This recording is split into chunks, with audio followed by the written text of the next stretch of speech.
ولو عندك عيد ميلاد بنوتك ولا ابنك تقدري تعملي حاجة زي كده. طبعا احنا ممكن نعمل بحاجة بأقل من كده من التكلفة، بس الفكرة في المنظر او في الشكل حلو قوي وتعرفي تعمليها. هي سهلة وبسيطة للي غاوي الحلويات.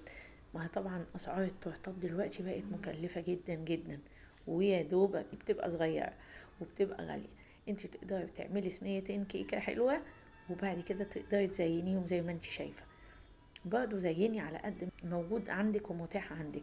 المهم يعني ابسطي ابنك كده او بنوتك في اي وقت، حتى لو من غير عيد ميلاد تقدري تعملي لهم حاجة كده ينبسطوا بيها يعني. طبعا في حاجات حاسة انها هتتكلف معاكي ممكن تقدري تستغني عنها، لكن هي كما كشكل جميلة جدا.